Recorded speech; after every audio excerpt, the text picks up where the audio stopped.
Sziasztok! Sziasztok, macskások, klimatosok! Visszatértünk a nyaralásból, a szünetből, itt vagyunk ismét is. Szolgáltatjuk nektek a tartalmat. Igen. Rögtön elnézéskéréssel kezdjük, mert hát nem egy és nem 2 hét lett a szünet. Sőt, még azt is lebegtettük, hogy lehet, hogy egyáltalán nem is lesz szünet. Hát ehhez képest... 1 hónap lett. Pont azt néztük, hogy júni 19-én ment ki az utolsó adás, és ma meg júli 17-e van. De most kivételesen, mondjuk ha ezt már hallgatjátok, akkor pont tudjátok is, hogy most ezt nagyon hamar összevágtam, és nagyon gyorsan kitettem, és nem csütörtökön ment ki, hanem már rögtön kiment. Egyre többen hallgatnak minket. Találkoztunk a hallgatóink egy részével igen. is. Hát szerintem a 95%-ával. Igen, mert voltunk Budapesten bulizni, amit Instára ugye ki is tettünk. Ja, majd még social media felület szempontjából még lesz egy meglepetés, de ezt majd csak egy kicsit később. Teaser.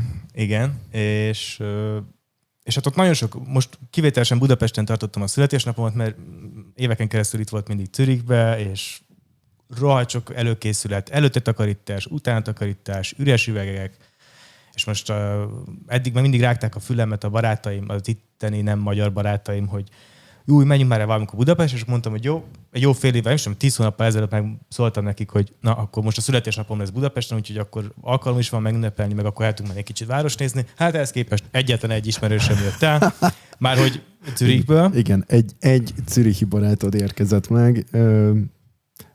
Nem baj, nem de baj, annál nem lelkesebben. Úgyhogy... Igen, ő nagyon élvezte. Én láttam rajta, hogy ő nagyon jól érezte magát. És normálisan is viselkedett, mert tehát, hogy tartottunk turistáskodást, de volt azért, tehát, hogy észbe tartotta ő is azt, hogy most itt a születésnapom a legfontosabb dolog.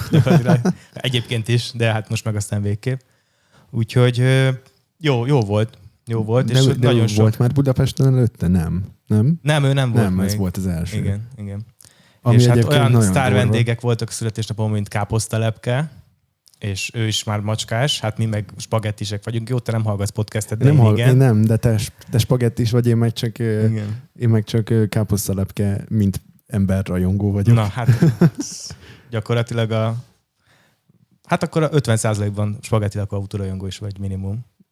Gondolom, nem tudom, nem hallgattam, bocsáss meg. Hát ketten csinálják, és ő az egyik, tehát káposztalepke. Ez egy egyszerű képlet. Meg hát sok más, sőt, volt olyan ismerős, aki Facebookon keresztül talált meg minket, mert ott is fönn vagyunk, és egyszer csak rám írt egy olyan illető, akivel én évek óta nem beszélgettem, és tök jól esett, hogy rám írt, hogy most letolta egy hétvége alatt az összes részt, és hogy milyen tök jó. Persze van, aki ismeretségi kör, de ő is már úgy hallgatja, hogy mint hogyha ezt valaki más csinálná, vagy nem tudom, és nagyon sokszor hozzá szólna szívesen, úgyhogy mondom, most ezen majd mindjárt lesz ezzel kapcsolatban egy bejelentés. Igen, tehát volt egy születésnap. A Viktornak is sikerült. Honnan jöttél? Honnan érkeztél születésnapon? Stockholmból. Én Stockholmban voltam, és reggel 6-kor ment a gép Budapestre. Nos, Ryanair, igen. Nem volt semmi gáz egyébként. Tök meglepő volt. Én nagyon régóta nem repültem már így Ryanairral, mert ugye innen nem repül sehová. De nem azért, mert ennyire tele vagyunk, hanem mert Zürichből azt hiszem EasyJet-en kívül másra fapados nincsen. Igen, ezért mondom, hogy innen nem repül Ryanair sehová. Szóval így nekem ez volt így évek alatt, vagy évek óta az első, hogy Ryanairrel repültem, és teljesen rendben volt. Tehát, hogy időben, sőt, idő előtt volt beszállítás, időben elindultunk, minden teljesen flottul ment. Tehát, hogy így... Gyakorlatilag ott rabszolgák dolgoznak, tehát hogy ott nekik 20 percek kevesebb fordulóidejük van, mint egy átlag légitársaságnak.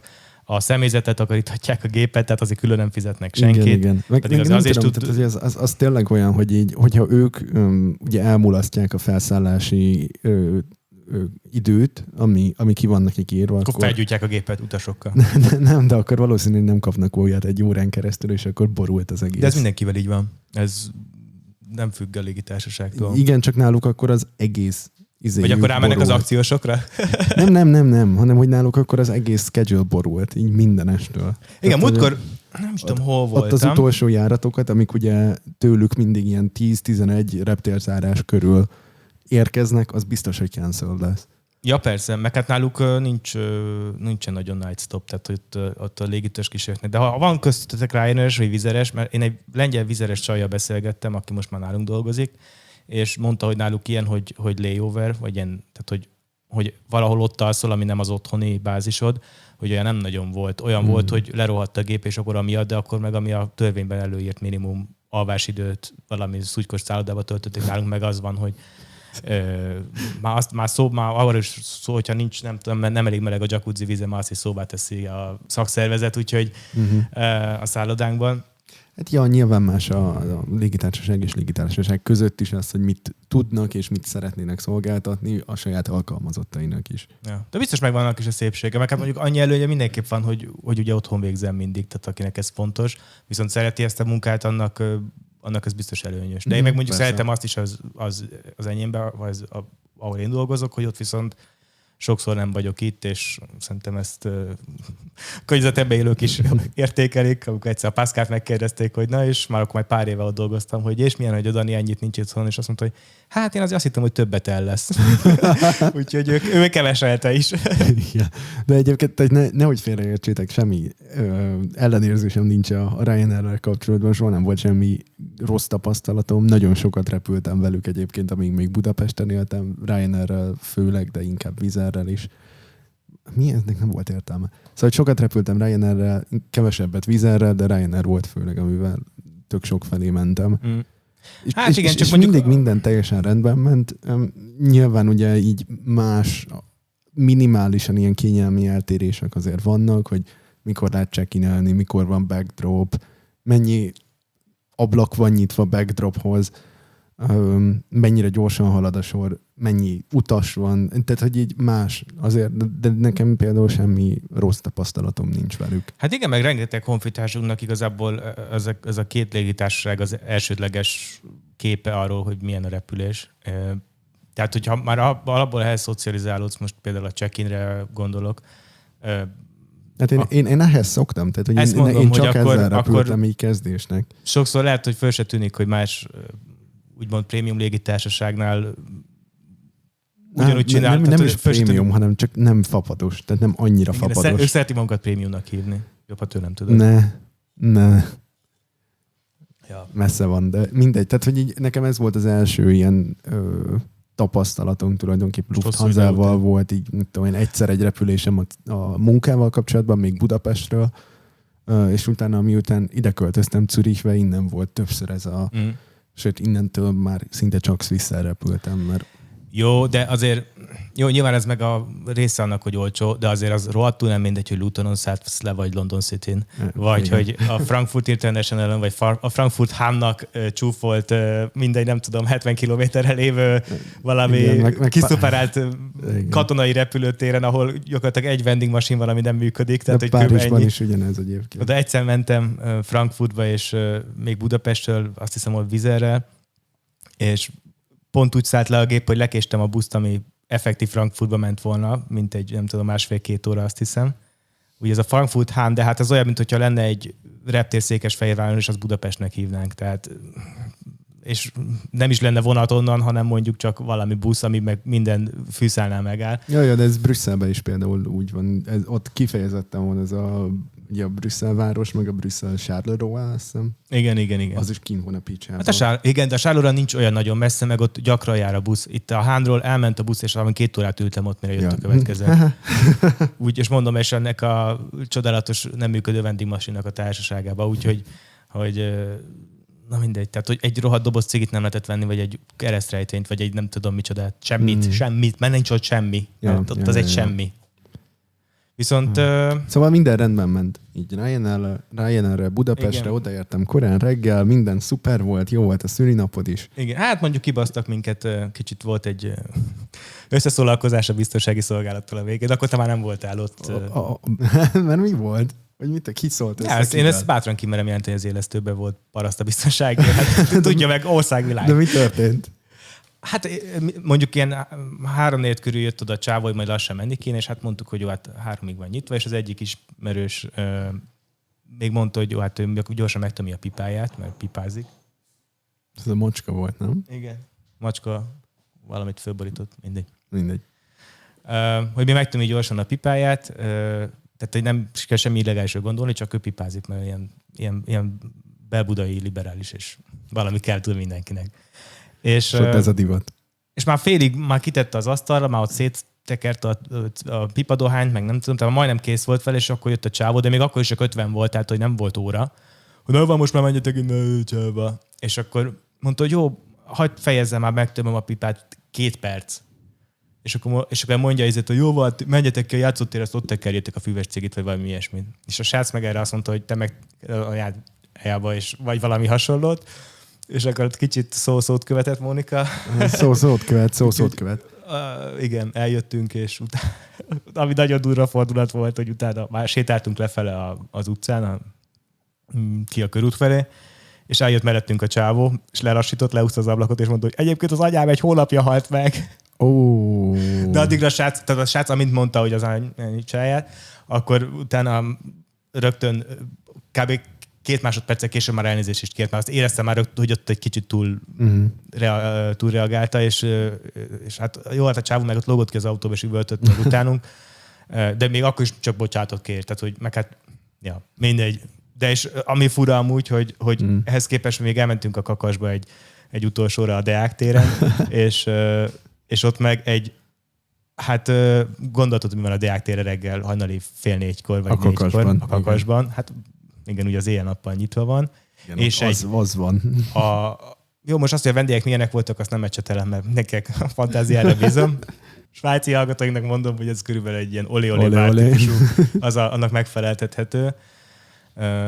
Bár mondjuk szerintem a svájci magyar hallgatóink is tudják, hogy milyen a Kakaspesten, tehát nem kell külön. Mindegy. Akkor ezt most nem tudom, kinek mondtam, de mondtam. Mindenkinek. De van Svájcban is ennek, vagy Zürichben is ennek egy megfelelője. Sőt, több is sajnos. Nyilván, mindenhol van. A lényeg az, hogy ott tök normálisak voltak az eladók, kivárták, míg kinyögjük, hogy mit akarunk, 86 nyelven, akkor mentem be volna a WC-re, és 2 srác nyitott WC ajtónál éppen az orrukat puderezték, és bejött, én ott sorba álltam körülbelül másodiknak, bejött a szekus srác, és egy halálnormális hangnemmel csak mondta, hogy srácok, ezt egy kicsit diszkrétebben, meg hát mások is állnak a sorba. És nem azt, hogy menjetek már, semmi ilyesmi, tök normális volt a srác, és tök normális hangnemben szólt, nyilvánvalóan nem szomjas társasághoz, és azok rögtön becsukták az ajtót, bepúderezték az orrukat, és kijöttek. De hát ezt igen, tehát és ezt miért nem? Igen.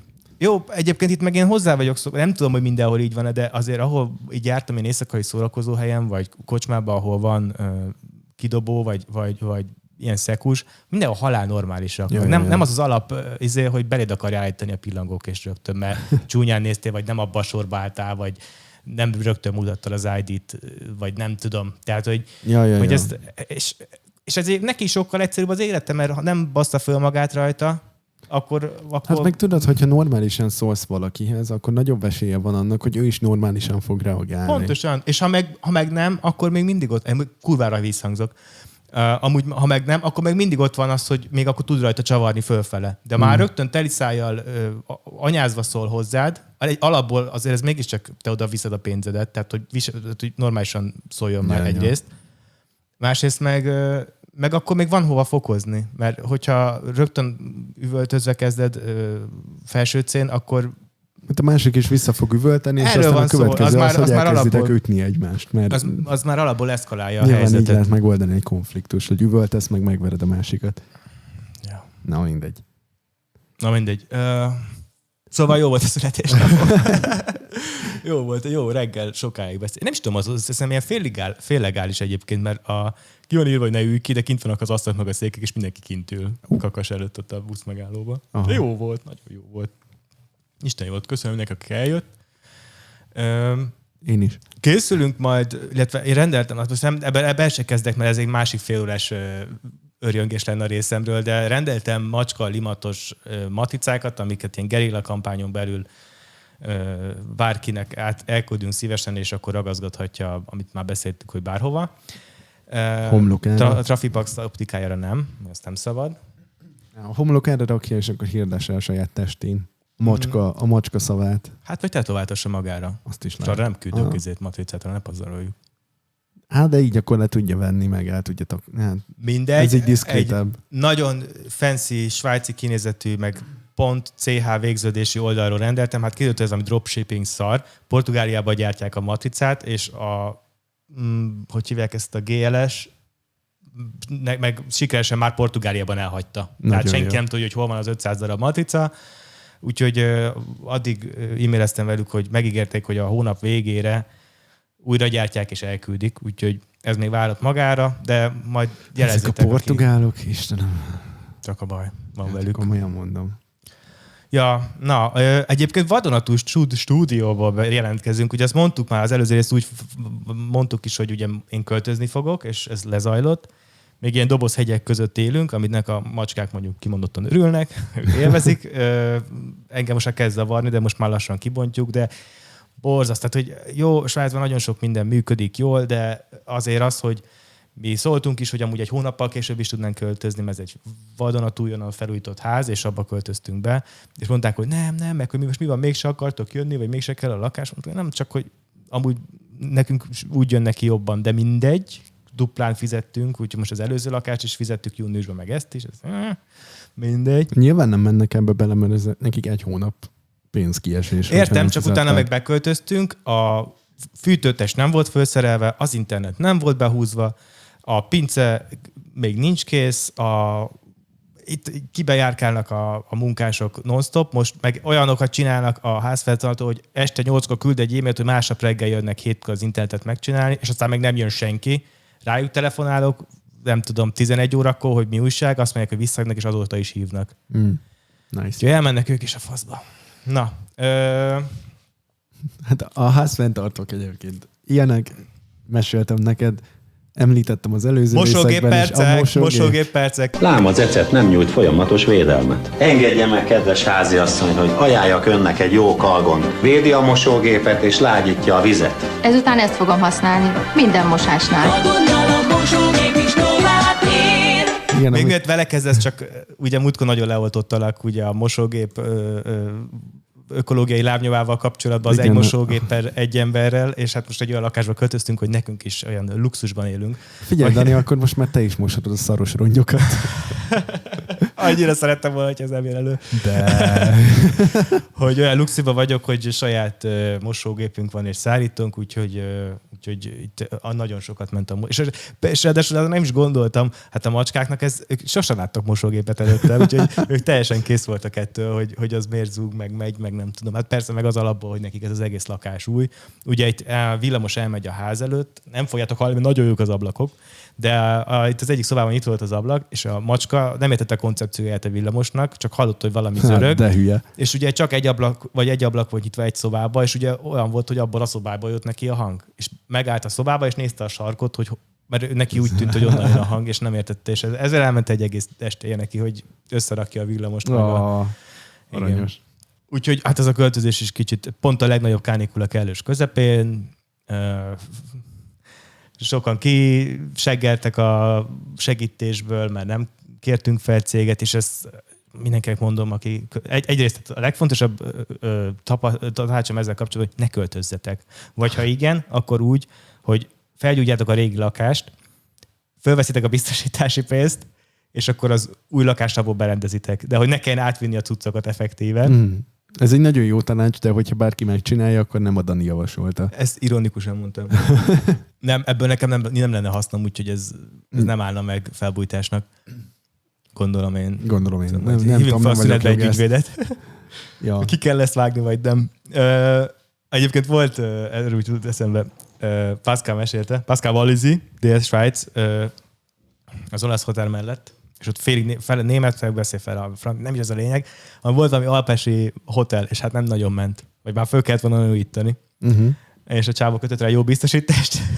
Felgyújtotta? Azt adját, de előtte kihordta a berendezést az udvarra. És jöttek a tűzoltók, ugye eloltották, meg jött a kárszakért, és kezdtek, hogy és a cuccok miért vannak kihordva? Hát lebukott vele, és hát nem, hogy pénzt nem kapott, hanem még bőribe is kellett menni. Nice, de ezért de hogy lett valaki ennyire hülye, bazd meg? Gratulálok. Ja. Úgyhogy... Mosógép, kurva anyjukat. Mosógép, ja, mondjad, Viktor, mondjad. Engedd ki. Menjen a picsába. De jött, tehát hogy ez már 2 hónapos sztori. Nyilván ebből úgy, hogy 2 hetet utaztam, utána 1 hetet itt voltam, és aztán megint 2 hétig nem voltam itt, tehát effektív mondjuk 1 hónap. De azért tehát abban az időben, amíg nem voltam itt, nem tudtam használni ezt a kurva rohadt mosógépet. És most jöttek tegnap, hogy megszerelik. És jött a csávó, megcsinálta, elindította, abba a 30 másodpercben még nézte, jól ment, üresen. Minden jó, viszlát. Elment. Egy óra múlva beraktam cuccokat, hogy kimosom. Na? Ment? Nem. Nem. Megállt a gecibe, és aztán hívtam megint őket, hogy írtam a lakásfenntartónak, vagy a lakáskezelőnek, hogy figyelj, továbbra se jó, most már 2 hónapja, küldjetek valakit, vagy cseréljétek le ezt a szart, mert elegem van. Hát de most már azért az anyagilag sem... Hát igen, mondtam neki. Most egyszer eljöttél hozzánk most, de most már többször ne gyere. Tehát, most már saját gépünk van. Saját az én gépemben. Most már biztos nem. Az én gépemben. Ja, és hogyha egyébként el kellene hordanom mosatni a ruhákat. De ezt kell csinálni, Viktor. El kell vinni a patyolatba, elkérni egy szép számlát, és azt elküldeni a lakásfenntartónak, hogy jó, akkor nem lett megcsinálva a gép, most már nem tudom hanyatszorra, akkor vagy az alvállalkozó, mert ez valakinek ki van adva, hogy csinálja meg, tehát nekik van szerződéses partnerük, akkor az legyen szíves kifizetni, mert most nem találja. Az a baj, Dani, hogyha ezt megcsinálnám, akkor ennek annyira lenne az eredmény, hogy elveszíteném azt a 150 vagy 200 frankot, amiben a tisztítás kerül, mert utána ők ezt nem térítenék meg, mert azt mondanák, hogy hülye vagyok. Akkor be kell perelni. De hát te kivettél egy lakást ezzel a feature-rel, hogy tudom, van benne tudom, és mosógép. ezt mondom, és írtam nekik az előző e-mailben, hogy szeretnék tőlük 10%-os lakbércsökkentést emiatt, hogy ugye megtérítsék a költségeimet. Erre ők? Konkrétan így mintha becsukták volna a szemüket azon a paragrafusnál, és utána a következőt olvasták volna csak tovább, és akkor így arra a részre válaszoltak, hogy igen, meg tudjuk csinálni, szóltunk a szerelőnek megint, és majd megy. De itt nem arról van szó, hogy nem fogják, mert tudják, hogy egyébként jogilag kötelesek, csak erőszakosnak kell lenni. Ez pont ugyanaz, mint amikor ezt most lifehack percek következnek, amikor a szolgáltatódnál lejár a hűségnyilatkozatod, akkor el kell kezdeni őket fenyegetni, hogy ott hagyod őket. Mert ők felajánlanak egy új szerződést. Tudom. Én így tartom a féláron az előfizetésemet, mert amikor megmondják, hogy ugye elkezdenek cseszegetni telefonon, ugye, hogy kössél új szerződést, és akkor ajánlanak valamit, és akkor azt kell mondani, hogy hát, de láttam, hogy amúgy az új előfizetőknek ennyi, meg ennyi ízét adtok kedvezményt. Hát akkor lehet, hogy én sem emeljek valahol máshova új előfizetőnek, mert jobban megbecsültek, mint a régi ügyfél. Ja. Jó, akkor tudunk adni 20 frankot havonta. Mondom csak 20-al, tehát mondom a másiknál alapból ennyi, meg ennyi lenne. Ja. És akkor ezt így elkezded mondani, akkor jó, hát akkor majd még visszajövünk, meg beszélni kell a felettesre, hát beszéljen csak. És a végén meg kijössz úgy, hogy féláron van. Tudom. Ez olyan, hogy ez kicsit mert hogy egyébként meg a svájciaknak nagyon nagy része nem szeret konfrontálódni, és ők erre vannak berendezkedve, gondolom. Én se, és nekem is ez volt egyébként az internet előfizetésem. Szóljál, hát én fejben elküldöm a kurva anyjában. Mondtam az izének, hogy szeretném lemondani, kérdezte, hogy miért mondom le, mondtam, hogy azért, mert már megkötöttem az új szerződést, olcsóbb, mint amit ők ajánlottak, és akkor így mondta, hogy várjak egy kicsit, mert tudnak ők is ajánlani jobbat, és ugyanazt az árat, ugyanazokkal a feltételekkel, mindennel, úgy tök ugyanazra arra lemásolták, és akkor mondták, hogy ennyiért tudják az egész csomagot úgy, ahogy van ajánlani. És akkor mondtam, hogy most már tök mindegy, már megkötöttem a másikkal a szerződést, most már csak szeretnék elmenni. Hát ja, már megvan a szerződés, akkor mindegy. Hát igen, ezt mondom, hogy megkötöttem velük a szerződést, tehát hogy most már menjetek nem, a picsába. Nem, de előzetesen kell őket fenyegetni. Az, hogy ti most átváltottak automatikusan egy olyan csomagra, ahol 2-szer annyit kell fizetnem, és így mondtam nekik, hogy hát akkor passzátok meg, másikat megkötöttem, viszlát. Igen, ezzel szoktak néha játszani, hogy azt mondják, hogy megszűnik a díjcsomag. Mi az, hogy megszűnik a díjcsomag? Az nem egy fizikai, hogy most már ez volt, és most már nincsen. A díjcsomag az egy díjcsomag, abba azt raknak, amit ők akarnak. Igen. Nyilván egyszerűbb, hogyha egységesen ugyanazt árulják, de nincs, hogy gyerekek, azt higgyetek el, hogy olyan van, hogy megszűnik egy díjcsomag, és akkor pont olyanba tudunk tenni, ami 10%-kal többek kerül. Nem, a lónak a faszát. Rakját ugyanolyanba, ami ugyanezt adja, csak ugyanezért az árért. Pontosan. Úgyhogy, és ez nem Svájc specifikus. Ki tudtam mondani elsőre specifikus. Nem Svájc specifikus. Harmadszorra már nem.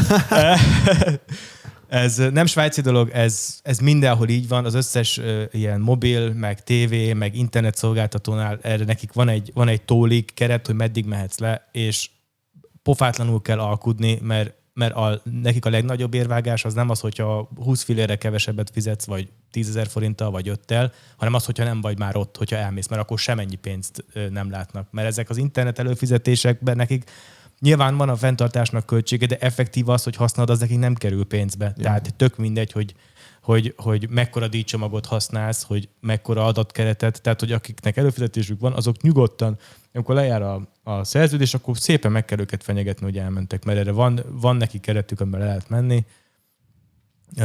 Hát én ezt csinálom folyamatosan, úgyhogy ilyen nincsen. És másik szolgáltatónál, meg nálatok is az újaknak mennyi kedvezménye, hát lehet őket izélni. Ja, tudom. Ja. De mondom, engem ez baszott fel náluk, hogy automatikusan átraktak egy jóval drágább csomagba, és akkor így, jó, hát akkor viszlát. Na mindegy, szóval, hogy ezzel a mosógépes szarral, meg mondom, írtam nekik, hogy szeretnék lakbércsökkentést, leszarták, szóval következő az lesz, hogy ajánlott levelet küldök nekik, hogyha azt is leszarják, akkor meg a bérlővédelmi akármi faszomhoz a hivatalba elmegyek. Úgy a polgármester úrhoz. Polgármester úrhoz, a Jenőhöz. Macska úrhoz. A hivatalba. Hát mert tényleg egyébként jogi kötelezettségük az, hogy biztosítsák ezt, és hogyha nem áll rendelkezésre, tönkre megy a mosógép, és 2 hónap alatt nem sikerült megoldani. Akkor... Nyilván van, nem tudom, tehát, hogy van egy bizonyos idő, egy észszerű időkorlát, amin belül hát meg kell időkorlát, de hát azért az nem 2 hónap. Igen, tehát hogy ott van az, hogy megpróbálták megszerelni 1 héttel utána, 2 héttel utána, 1 hónappal utána, 2 hónappal utána, és még mindig nem működik. Nem. Ja. Nem. Na mindegy, szóval nekem most ez a legnagyobb így történés az életemben. Jó, ezt le fogjuk továbbra is követni Viktor mosógépem. Igen, a mosógépem életét és életútját. Mert aztán lehet, hogy az otthon lévő mosógépnek nagy a ökolábnyoma, de a nem működő mosógépnek meg még nagyobb, mert hogy ugye ott áll benne a vas, meg le van gyártva, ott áll, fogja a port, és nem megy. Tehát, hogy annak meg aztán végképp semmi értelme nincs. De már tök mindegy, tehát, hogy ez már le van gyártva. Igen. Jó, de akkor is na. Tehát a megtérülés az nem pereg. Ja, az lenne a legjobb így ökolábnyomilag, hogyha kibasznák a geciba. És vennének egy másikat. Annak nagyon örülnék egyébként, mert így legalább megoldódna, és nem kellene 25-ször szerelőt várnom otthon. Reggel 7 órakor. Igen, ez ilyen. Hogy és aztán nem jön meg úgyse akkor, hanem majd mert dugóba van, meg nem tudom. Elmeséli az életét, és majd odaér reggel 10. Nekem volt olyan a legutóbb, hogy mondták, hogy jön. Felhívott, hogy beteg és nem jön reggel 7-kor. Utána 2 óra múlva felhívott hogy jobban van. Az ügyfélszolgálatos hölgy, aki csak svájci németül beszélt. Mondtam neki, hogy oké, beszélhet, de hogy én így nem fogok németül beszélni, szóval ha megérti az angolt, akkor megérti, hanem akkor hívjanak vissza, hogyha van valaki, aki beszél Hochdeutschul vagy angolul. Akkor azt így összehoztuk. Berakták péntekre, hogy akkor pénteken jön. Pénteken nem jött senki. Fel se hívtak semmi, de így délután utolsók között, így 1 és 3 között. 3 órakor már nem volt ügyfélszolgálat.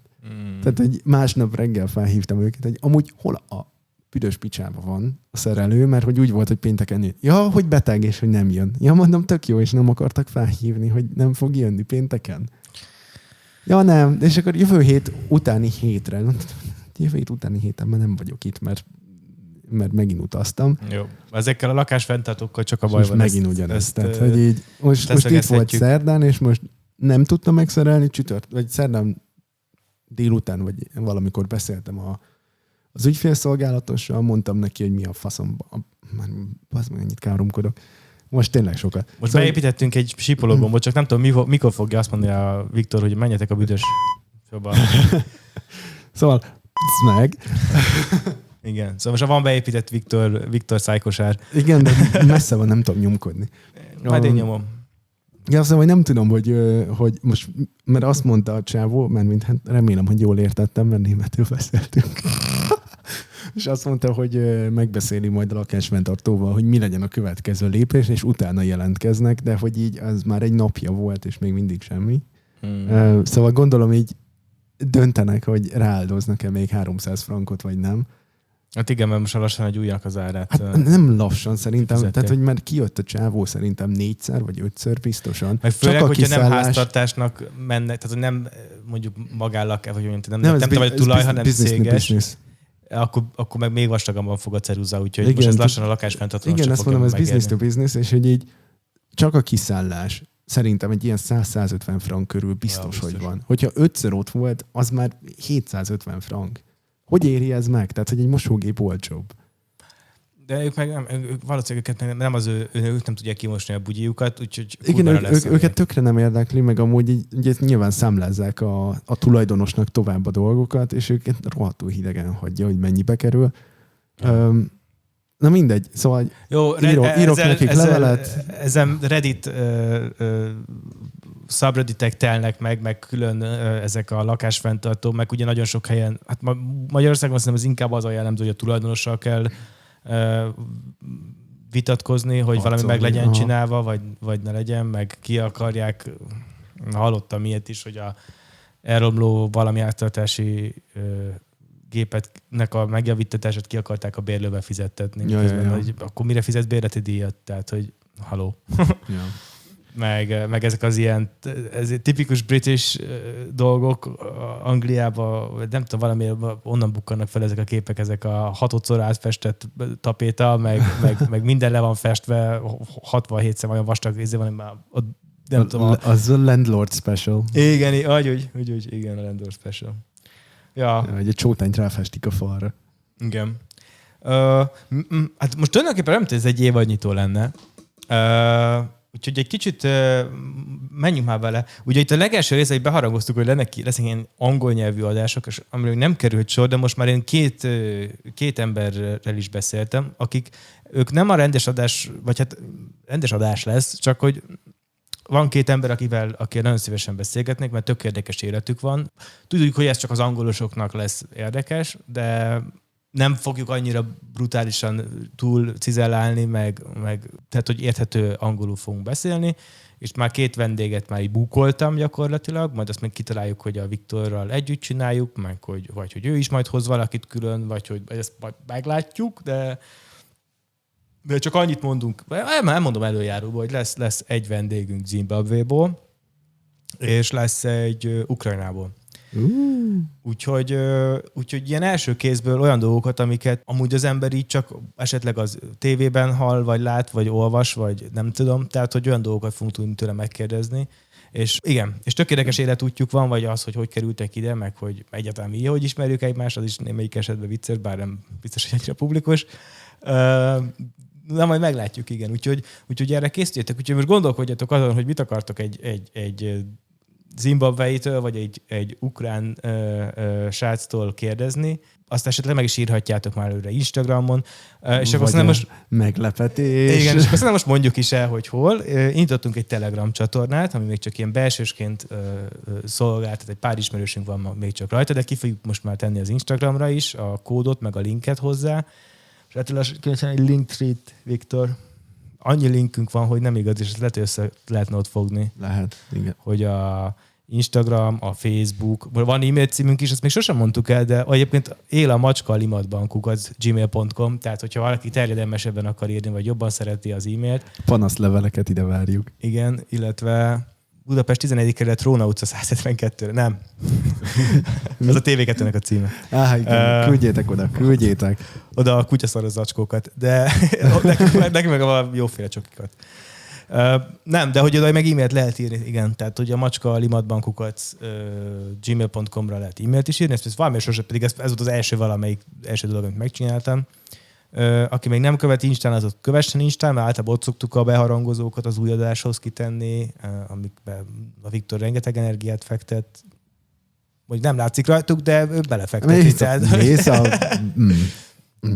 De tényleg, Instán, meg ott én azt tartom így első követ, de most már lesz Telegram, úgyhogy gyertek a Macska Limatban Telegram csatornájába, megtaláljátok a linket a leírásba hozzá, és akkor ott lehet mindenféle kérdéseket, mert most nekem pont az egyik törzs hallgatónk, a Zsuzsi mondta, hogy ő sokszor hallgatja, és hogy tök jó, meg minden, meg hát mosogatás az isteni, és telegetéshez meg egyenesen nagyszerű, de hogy egy csomószor ő hozzászólna, és hogy szerintem az egy tök jó formája annak, meg hát ezt a spagettisektől tudjuk, illetve én tudom, meg a Viktor most tudja tőlem, hogy ott tök jól meg lehet vitatni a részekben elhangzott dolgokat, meg ki lehet minket javítani. El lehet mondani, hogy Viktor most mennyit káromkodott meg. De meg egyébként addig, hogy ezelőtt is írhatatok volna Instagramon üzenetet, és akkor letiltunk, vagy hogyha hagytok egy kommentet a poszt alatt, ami ugye bejelentjük, hogy kijött az új rész, akkor azt letöröljük, meg ilyenek. Meg kell egy román nyelvű Telegram is külön. Aha, ja. És ott leszünk ketten a román sráccal. És akkor berakunk egy ilyen chatbotot. Múltkor se tudtad. Igen, de hogy meg akartam nézni, hogy most név szerint. Nézd meg, ott van. Nem. Macskás nekem is itt van a telefon, Móni. Itt van a telefon, itt van. Behozzam? Nem kell. Ja, úgyhogy szeretnénk közelebb kerülni hozzátok. Meg majd lehet, hogy majd olyan lesz azért, hogyha mondjuk megyünk Pestre. Vagy az a baj, szerintem tökre nem mindenképp Magyarországról hallgat minket, de hogy valami közönség találkozót majd szervezhetünk. Hát mondjuk a születésnap is tulajdonképpen az volt. Igen, ez egy erős közönség találkozó volt, csak nem teljesen publikus. Ja. De hát igen.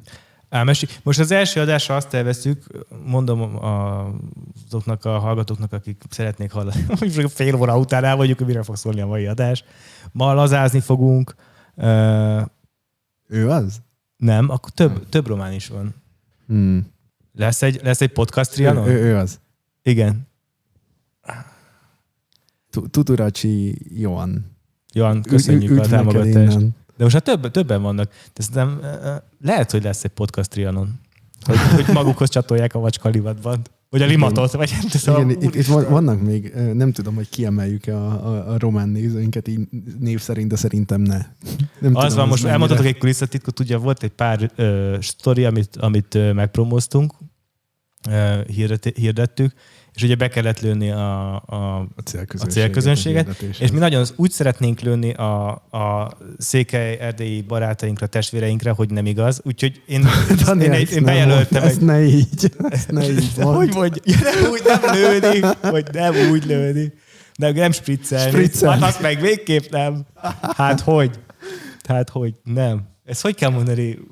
Nekem fel se tűnt. De milyen mocskos vagy? Nekem nem. Én nem mocskosságban mondtam, hanem célozni rájuk fegyverrel. Nem, én értem, hogy te úgy értetted, de nem akarjuk egy erdélyi magyarnak sem kiontani a vérét. Célközönség. Célozni a közönségre. Aha, megcélozzuk a közönségre. Reklámmal, tehát nem fegyverrel. Jézus Isten, az meg.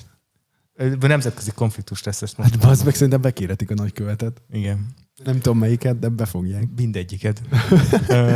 A svájci magyart. A macska nagykövetet. A svájci magyart, a romániai magyart, a magyarországi románt. Ja. Mindenkit. Mondjuk a magyarországi lengyelt már nem kell, mert azt visszavonták, mai hír. Nem politizálunk. Nem, de azt utána írták pontosításként, hogy nem azért hívták vissza, mert politikai oka lenne, hanem azért, mert lejárt volna egyébként is a megbízatása. De nem, hát már vissza volt idéglenesen vonva egy ideje. De nem fognak helyette most senkit kinevezni. Tehát, hogy miért nem? Lehet ezt szépíteni, de érezzük azért, hogy miről van szó. Igen, a lengyelek magyar fóbok. Mocskos szemetek. Nem, a lengyelek nagyon... Bárhova megyek, és lengyellel találkozom, a keblére ölel. Dani, vicceltem. Viccből mondtam. A lengyel testvéreinket ne bántsd, mert akkor engem bántasz, Viktor. Mert a Viktornak mindig ez a kifogása mindenre, hogy gyűlölnek minket, és utálnak minket, és harcolnak. Téged lehet, de azért te teszel is aktívan. Nem engem, az Orbánt. Az Orbánt. Kurva anyját. Ja. Kulturális ajánló keretében elmondanám, hogy ma megnéztem a Tölgyes is részt, amit az Ingába vettek föl Szélső-közép YouTube csatornán, mindenkinek nagyon ajánlom, 2 órás, és az első 90 percben a Tölgyes olyan stand-upot nyom, hogy megőrülsz, vicces is, és tök jól összeszed, és pont a lengyelekkel hasonlítja össze a magyar történelmet, meg a lengyel történelmet, ilyen főként politikai szempontból, és annyira jó volt hallgatni, hogy szerintem lehet, hogy még egyszer meg fogom hallgatni, mert nagyon jó. De sok időd van. Jó. Most 4 szabad napom van, ne viccelj. És nincs jobb dolgod így 2 millió dobozt kipakolni. Ezt tudod, hogy tipikus autista betegség, hogy az ember mindig talál jobb dolgot, mint amit csinálnia kéne. Úgyhogy nagyon sokszor meg fogom hallgatni ezt az interjút, ahelyett, hogy kidobozoljam a dobozolandót. Jó van. Viszont amire nem vagyok lusta megvágni az adást, mert azt nagyon szívesen csinálom, és azt vettem észre egyébként, hogy csináljuk a podcastot, nekem megcsappant egy kicsit a szociális életem, legalábbis itt a Zürich, mert Mert én csomószó van az, hogy így szabadnapos vagyok, és akkor ezt most meg kell csinálni, és akkor addig nem megyek sehova, és akkor lemondok. Tehát, hogy írnak, és könyörögnek az emberrel, hogy találkozzunk, és aztán nem, macskalimatban kell megvágni, mert a kedves hallgatók sokkal előrévalóak, mint a tulajdonbarátaim. Úgyhogy becsülték meg magatokat. Passzátok meg. Most én káromkodtam. Ha Gergő csinálja, azt most nem is mondom, hogy hol valós. A Gergő, Székelyben barátunk. Gergő. A Gergő ha csinálja a káromkodás bingót, akkor most én voltam. És hogy csinál ilyen bingót? Úristen, 40 perce beszélünk. Tartsuk már egy szünetet. Nem. Csináljunk, majd kell. Nem érdekel. Hozzál egy flakon, nem tudom, csinálj valami, old meg, pelenka, körülnézek, hogy hova tudnak pisélni.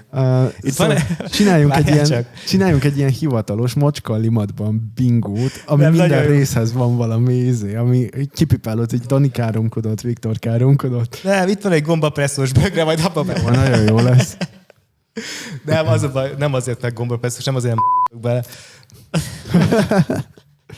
hanem mert valaki szerezte nekem ezt nagy energiabefektetésre, és amiatt a Galván Tivadar tisztelem ennyire. Értem. Szóval a gombapresszosokat is egyébként. Csinálhatnánk egyébként egy hivatalos macskalimatban bingót, amit minden részhez ki lehetne tölteni. Hogy volt-e mosógép, volt-e szarosrongy? Igen, szarosrongy, nem tudom, Viktor káromkodott, hát Dani káromkodott. De az egy fix pont. Nem azt káromkodtál le, hanem hogy mit. Volt-e anyja, öncsája? Nem, de az egyébként az milyen meglepő. Tehát hogy ez egy fix pont, hogy ezt beixelhetnéd kb. Minden résznél, ezt hogy Viktor káromkodott, és lenne olyan, hogy nem káromkodott. De olyan nem lesz, Viktor. Olyan akkor lesz, ha kivágom. De olyan nincs, hogy nem káromkod. Csak olyan van, hogy én azt kiszedem. De mi van, hogyha van? Tehát, hogy ez lenne egy ilyen dolog, amit mindenki figyelne, hogy Viktor káromkodik-e. És szinte biztos, hogy be tudod x-elni, de mi van, ha nem? Lehetne ivós játék. Lehetne, de az a baj, hogy akkor az első 10 perc után nagyon berúgnak az emberek. De azt nem tudjuk. Az is lenne, hogy kolompolka a részben. Most kolompot pont. Igen, szóval ez is lehetne, hallatszik a harangozás. Igen. Én azt mondom, hogy van saját stílusunk. Kolompolunk, káromkodunk, mosógép nem működik, és a macska pont mászik be valami zsákba. Igen.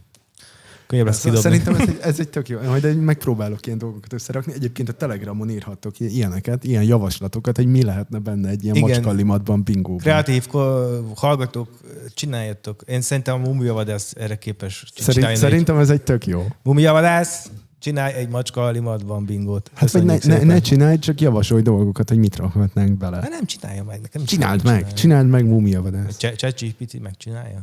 No, nem már. Kérjük szépen. Nem, de most akkor abban mit raksz? Tehát, hogy akkor belebaszod az összes podcast rész, hogy hallgass meg, és akkor szedd össze, hogy mi az, ami nagyjából megtörténik, meg mi az, ami nagy valószínűséggel nem, hogy mi beledobjuk, és ő meg megrajzolja. Nem. Jó. Annyira ez nem bonyolult. Menjünk el szünetre! De most olyan jó benne vagyunk. Engedj ki, cigizni. Hova menjél? Na. Mindjárt jövünk. Hello. Jézusom, tesó! Álljál már, engedj bárki cigizni! Légy meg! Ez találj már le az elébe! Nem tudom! Engedj ki, cigizni! Engedj ki, cigizni! Engedj ki, cigizni! Engedj ki, cigizni! Kocska nadrág! Kocska nadrág! Kocska nadrág! Engedj ki, cigizni!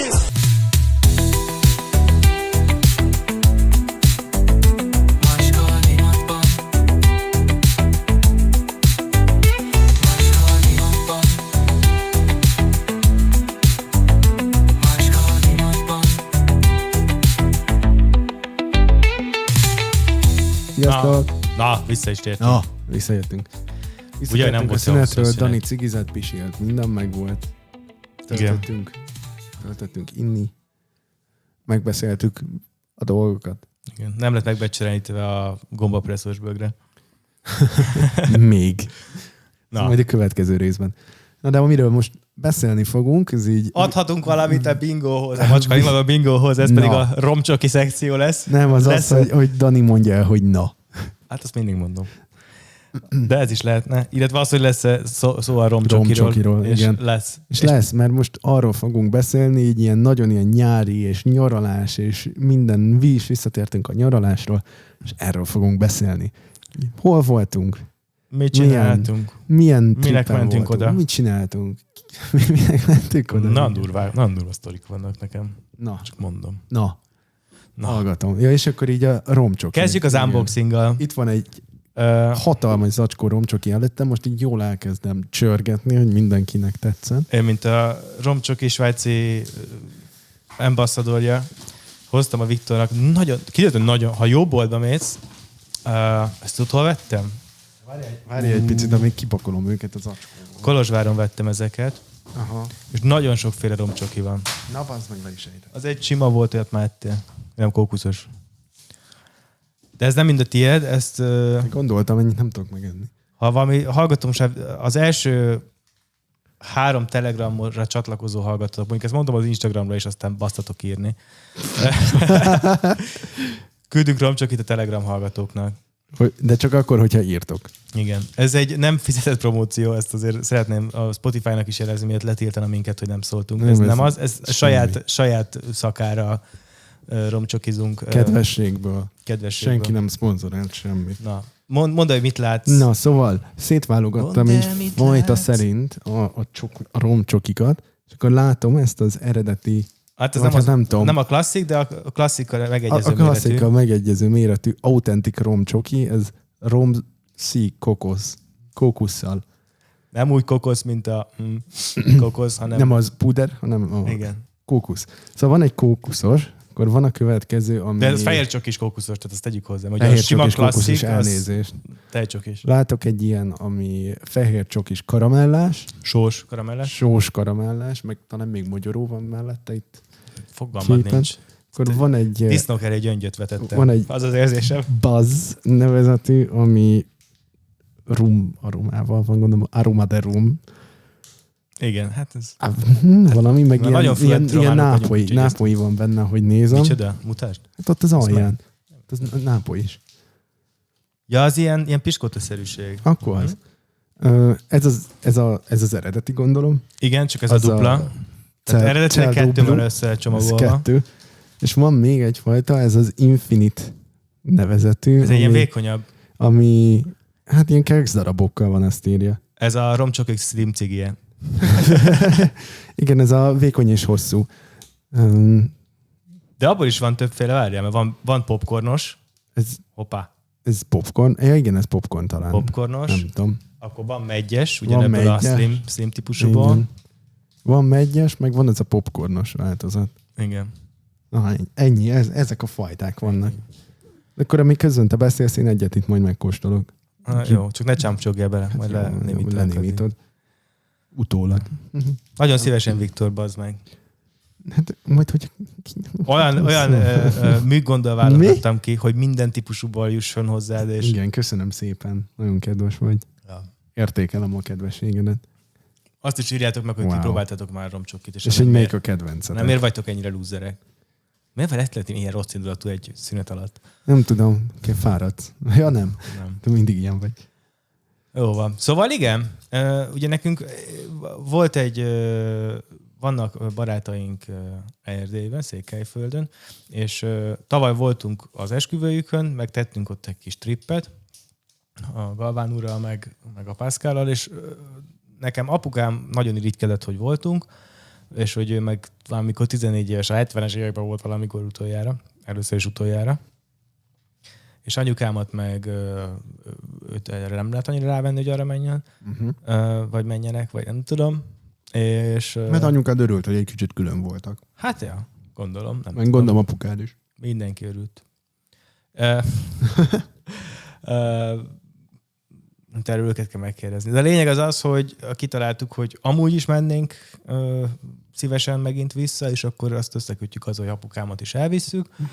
Egy kicsit módosítottuk az útvonalat, de egy olyan kört jártunk be, hogy hát igen, Budapestről a Vizer Marosvásárhelyre megy, nekünk meg innen közvetlen járatunk Kolozsvárra van, úgyhogy mi úgy mentünk, hogy innen mi Kolozsvárra, ők Budapestről Marosvásárhelyre, és akkor mi már Kolozsváron átvettük az isteni Dacia Duster-t, csak ajánlani tudom. Annyi termék megjelenítés van, majd nem igaz. És csak román termékek. Barátomnak is hozd meg, várja. Szóval egy barátomnak is Dacia Dusterük van, és ők is nagyon szerették. Jó.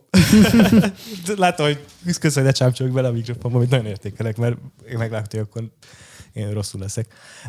Szívesen. Mizofóniások előnyben. Igen, Dacia Duster-t béreltünk, nekem ez nagy álmom volt, hogy vezessem. Sikerült. Kóstoltad már? A Dacia Duster-t? Nem. Kicsit megnyalogatta a gulyát. Igen, szerintem végigkóstoltam az összeset nagyjából. Kell? Nem kell. Jó. Akkor tovább. Mondjad. Hát volt egy-két érdekes sztori. Igen, tehát Vásárhelyen voltunk egy éjszakát.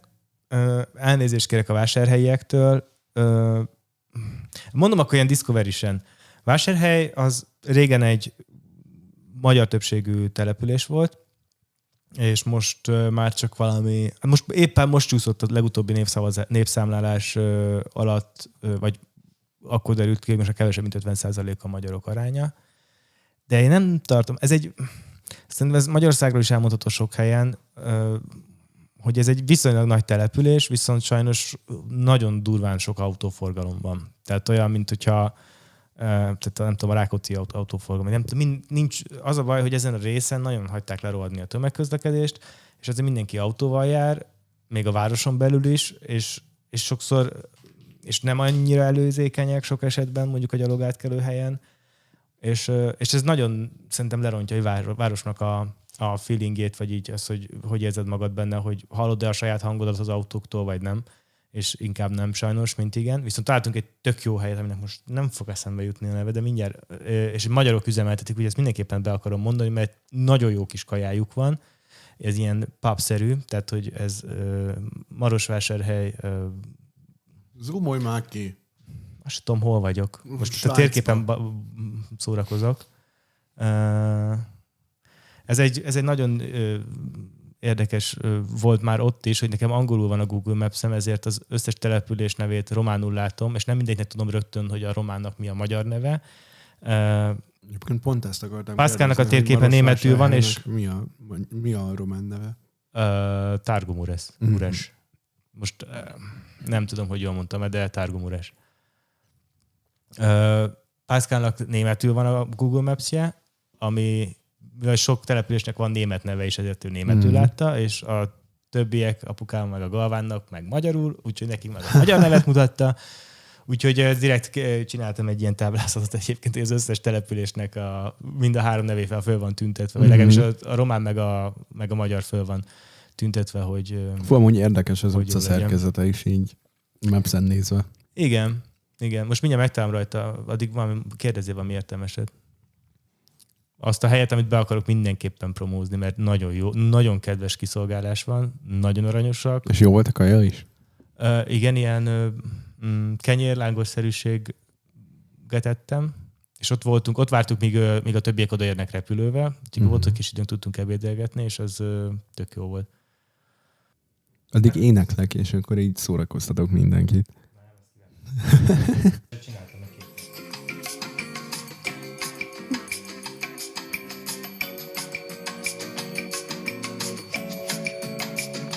Most ezt nem engedem el, az a baj, nem fogom tudni.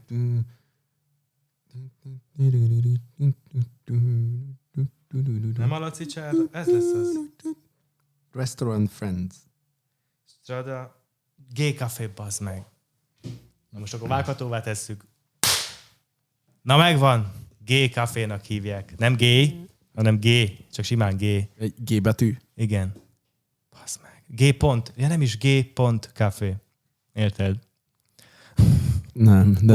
Volt amúgy a McVártnál is egy G pont nevű szórakozóhely. Oh. Na mindegy, tehát hogy ez ilyen kicsit ilyen romkocsmás jellegű, jó kis hely. Ja, írd be, nézd meg magadnak. Úgyhogy ott voltunk, azt nagyon ajánlom a Marosvásárhelyen, de most sokat nem láttunk amúgy, annyira. Úgyhogy onnan tovább mentünk, hova is mindjárt puskázok. Átmentünk Székelyudvarhelyre, természetesen. Udvarhely egy faszahely. Csak ennyit tudok mondani.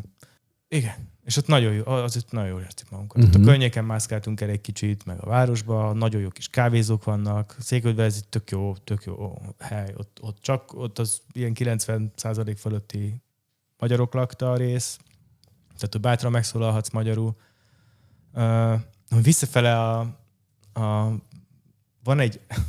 van egy román gyógyszerész ismerősöm, és volt egy ilyen fura kiütés a kezemben, és ahhoz kértem tanácsot, hogy most, amíg nem megyek haza, hogy mondja már meg, hogy mit kenjek rá, és ajánlott egy gyógyszert, amit vény nélkül ki lehet váltani, viszont ugye Marosvásárhelyen meg 50-50%, hogy beszélem magyarul, vagy nem.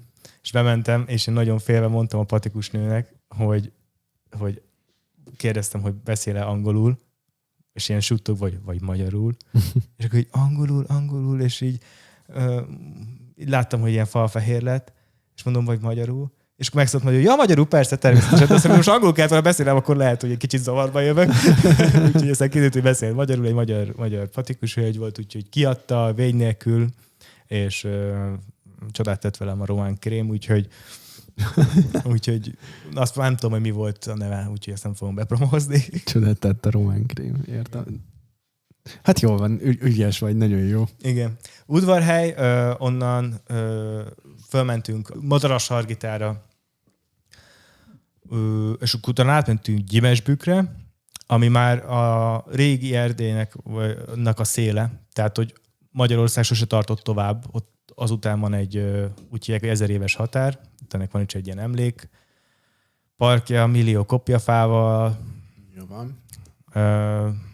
Sok ilyen világtalan tápos anyaországi magyarral, akik oda mennek, nem tudom, szelfizni, meg magyar zászlózni, meg egyébként ez Madarasargitán is ugyanez, hogy jön a bumszlé magyarországi magyar, fölmegy oda az angyalos, nagy magyarországos magyar zászlóval, jó hangulatot kelt, mondjuk, ha esetleg ott arra járnak románok, aztán utána meg hazamegy, és az ottaniaknak meg van ezzel meg a bajuk, úgyhogy igen, erről ott az ottan ismerősökkel beszélgettük, hogy ezt ők se bírják annyira.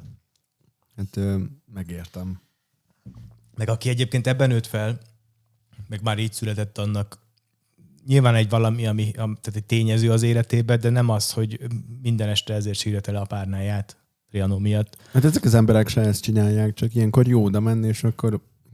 De ezt mondom, nem, ők felülnek erre a politikai vonatra, vagy azoknak a politikusoknak, akik ezzel hergelnek, akik szintén magyarországi politikusok, de hát ugyanez van az ottani szélsőséges politikusok, azok meg az magyarok ellen hangolnak, tehát ugye ezt most láthattuk a választások során, nem tudom, mennyire követted.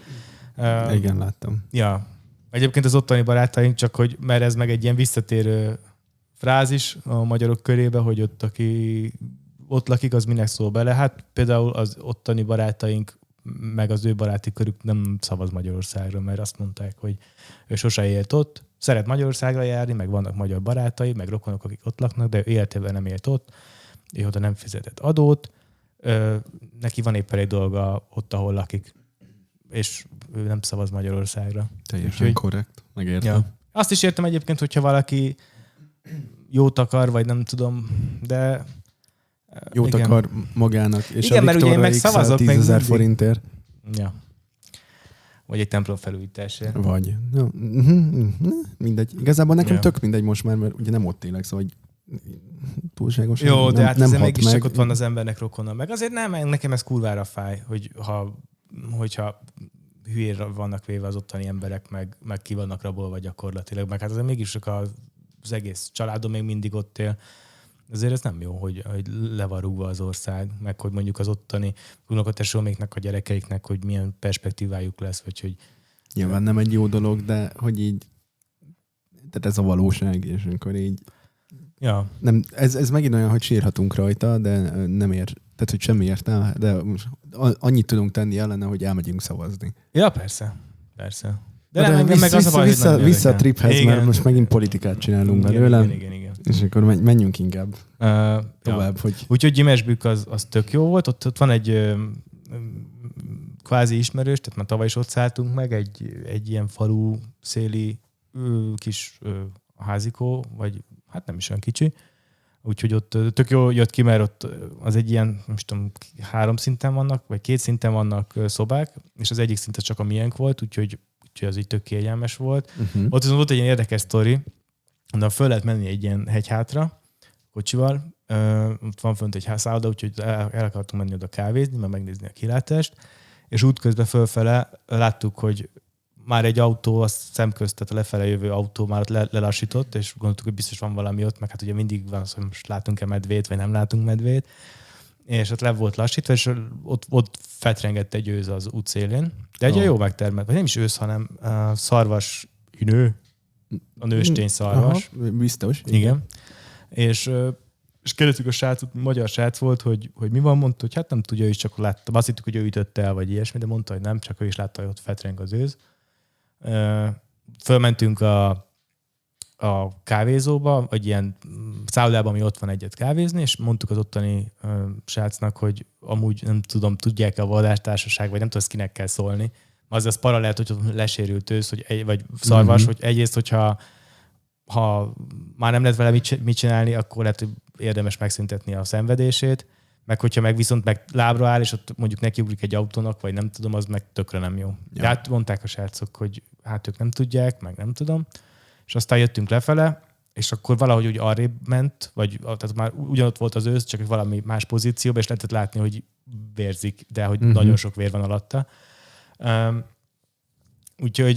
Szóval megálltatok, és kitörtétek a nyakját. Nem. És láttam az új bőrkabátom. Nem. Hanem visszamentünk a szállásra, és arra gondoltuk, hogy a szállásadónk, akik ott is laknak, hogy hát ha ők, és akkor mondtuk a szállásadó pasinak, hogy mit láttunk, és mondta, hogy ez az unokaöcsém a helyi vadász, úgyhogy föl is csörgette őket, és aztán utólag kiderült, hogy ezt egy medve kapta el. Képzeld el, mert a nyomokból...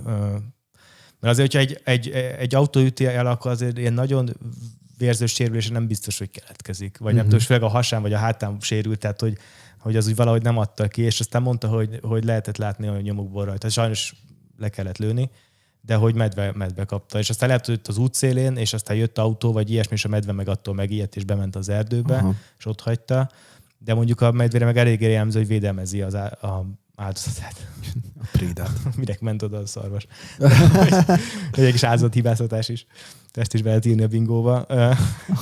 Nem, de hogy nem szoktam magára hagyni a prédáját. Igen, hanem, de valamiért, de hogy tehát, hogy karomnyomok voltak, tehát egyértelműen megtámadták ezt a szerencsétlen állatot, és hát, ja.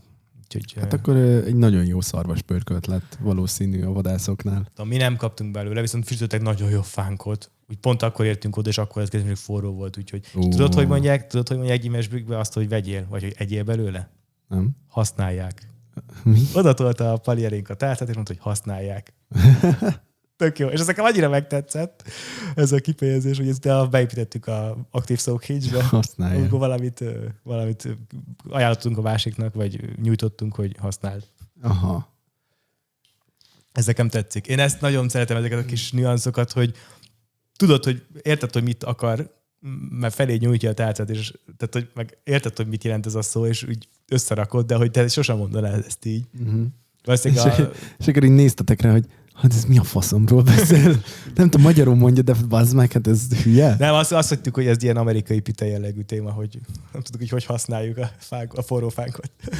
Kivettétek, és így... Ez a székely version az amerikai pitének.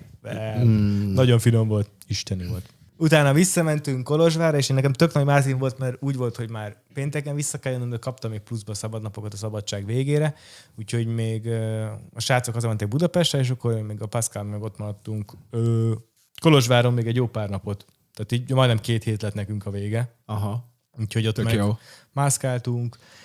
Értem, először meghallgattam ez pünköskor volt, azt hiszem, igen. Egy pünkösdi, pont oda mentünk kajálni, ahol ott van egy Mátyás szobor, meg egy magyar katolikus templom, és nyitva volt az ajtó, és ment a mise, és közben ott kajáltunk, úgyhogy végighallgattuk gyakorlatilag a misét, mert ki volt hangosítva, úgyhogy tök érdekes volt, mert meg így nem voltam ilyen misén, és tök jókat mondott a pap is amúgy, vagy de érdekes volt, nekem ez kulturálisan érdekes, mert nem vagyok egy nagy templomban járós, meg templom se jár belém, úgyhogy... Nem tudom, én életemben egyszer voltam templomban. De végre mondhattam azt, hogy nem tudom, most jövök a templomból. Nem tudom, meséltem-e már, de ilyen 4-5 éves lehettem talán. Nagymamám elvitte templomba vasárnap, hogy fú, kurva jó dolog, menjünk, és Isten, nagyon jó. Beszabehu. Beszabehu olyan jó, és hogy imádni fogod. Na hát elmentünk, ugye rohadt hideg volt a templomba, tehát hogy itt kezdődik a dolog, hogy hideg volt. Nyár volt egyébként, arra emlékszem. És Hát akkor ez jó, nem? Igen, az első íze az tök jó volt, amikor ugye a 40 fokból beléptél, és akkor ez milyen jó. De amikor ott kell ülned egy órán keresztül, akkor már annyira nem jó. És ráadásul rohadt unalmas volt. Ugye mindenki állt fel, meg énekelt, meg nem tudom, dobálta a kereszteket, meg hogy ámen, meg nem tudom, mondta ezeket a csodálatos hívószavakat. És akkor így, én meg tudod, így rohadt unalmas, hideg van, nem tudom mi van. Meg szerintem, ha így elsőnek mész templomba, úgyhogy egyébként nincs előképzettséget, tehát nem jártál hittalra, meg ilyenek, akkor nem tudod, hogy egy sorozatot kezdenél nézni, úgyhogy fogalmad ki kicsoda, és miről van szó. Nem tudom, de így bennem ez mély nyomokat hagyott így 4-5 évesen. Milyen volt, amikor mentem át nagymamámhoz, és ment a Paula és Paulina, és mindenáron beszélgetni akart róla, és én mondtam, hogy de nem érted, hogy én ezt nem nézem egyébként, tehát hogy fogalmam, hogy ki a nem tudom. De ez tök jó, mert akkor így meg tudod kérdezni tőle, hogy és az ki, és az mi, és akkor így tök jó, örömmel elmondják, és egy idő után abba hagyják, mert rájönnek, hogy nem tudják nézni, mert pofázol. Igen. Szóval ez így tök jó, így ellenük lehet használni. De mindegy, és azt lehet templomba is. De nem, egyébként az a misa, amit várjál még így a templomba, és akkor utána visszajöttünk, és akkor nagymamám... Röbb dolgozott. Nem, anyuval beszéltek, és akkor nagymamám mondta, hogy ugye milyen jó volt, annyira szuper volt, tök jó volt, hogy én is ott voltam, és mennyire élveztem én is, és milyen szuper volt, és hogy jövő héten megint megyünk, és így rám nézett anyu, így kérdezi, hogy igen, szeretnél jövő héten is menni? És én így ránéztem, és között, hogy soha többé nem megyek vissza. Oh. Ez olyan pedig ez unalmas volt, és hogy az öreg asszonyok így tök untam az egészet, igen, és borzalmas volt, és soha többé nem megyek vissza, és akkor így anya elkezdett röhögni. Nagymamám nyilván egy kicsit így csalódott volt. Nem, csalódott volt egy kicsit.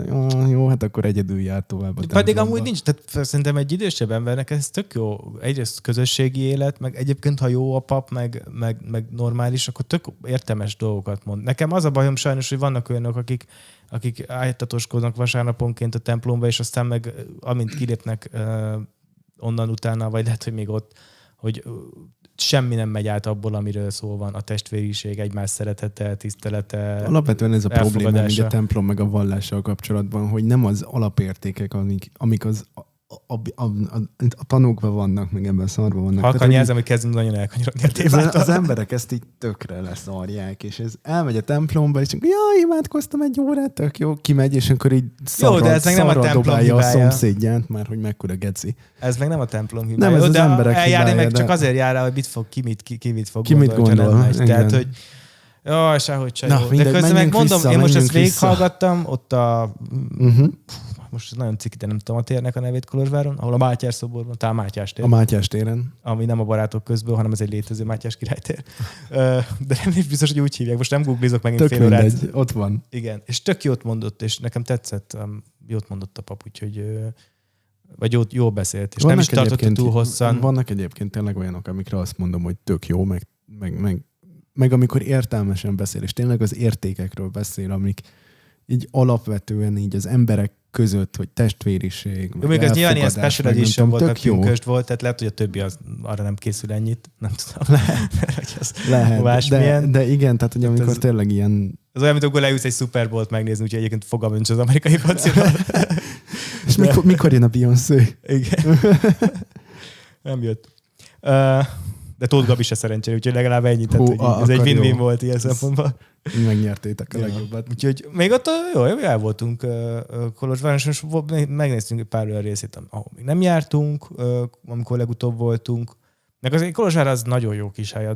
Ugye a második legnagyobb város Romániában, és sajnos magyarok már nincsenek olyan sokan, de egyetemi város, tökre fejlődik is, meg tök jó tömegközlekedése van, meg tehát, hogy ez egy tök élhető városnak tűnik nekem, és tök jó szórakozási lehetőségek is vannak, tehát rengeteg hely van, kurva jó éttermek vannak, Úgyhogy mindenkinek ajánlom, bárkit felvillanyoztunk ezzel, és már gondolkodik azon, hogy elmenjen, akkor nagyon szívesen átküldöm az úti tervet, vagy azokat, hogy helyeket, ahol én megszálltam, mert tulajdonképpen mindegyik nagyon jó volt. Hát a Gyümesbükkit azt nagyon ajánlom, mert az tényleg ott az egy ilyen kis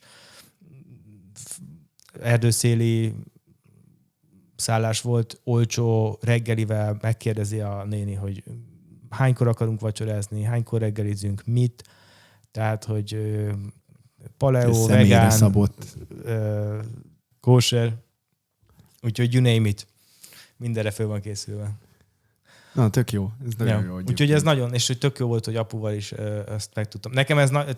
Nekem kellett a végén ez a pár nap Kolozsvár, úgyhogy nem kellett folyamatosan fordítanom, mert azért az nyilván fárasztó tud lenni, amikor mindenkinek összeegyeztetni, ki mikor éhes, ki mikor akar, hova menjünk, kinek mi jutott eszébe, és én próbáltam ezeket egy kicsit így outsourcolni, hogy nézegessétek ti is már a térképet, hogy hova mennétek közben. Nem volt teljesen meg, az nagyjából összeállt úgy egy pár nap előttem, mielőtt mentünk, hogy akkor hogy lesz az út konkrétan, de hogy azon belül, hogy ott a környékeken, ahova megyünk, miket fogunk megnézni. Hát azt még nem is mondtam, hogy az udvarhelyi barátunknak megszületett a babája, úgyhogy ezúton is gratulálunk. Nagyon, nagyon sok mindig küldenek képet, és nagyon kis aranyos, úgyhogy hát pont lemaradtunk a születésre, nem sokkal azután, hogy eljöttünk, utána született, de nem baj, ma megyünk látogatni. Kislány vagy kisfiú? Kislány. Nagyon kis aranyos. Eszter, még ennyit mondok. De többet nem.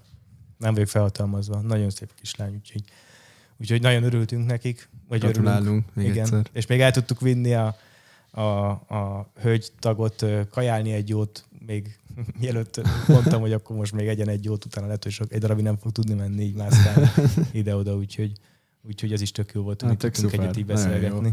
Igen, és hogy igen, nagyon élvezik, úgyhogy minden jót kívánunk nekünk ezúton is. Ja, hozzájuk nem mehettek. Azt nem fogom kiadni, hogy ők hol laknak pontosan. Ja. Még nem üzemeltetnek szállást. Nem. De udvarhelyen tudok jó szállást ajánlani. Csak szóljatok.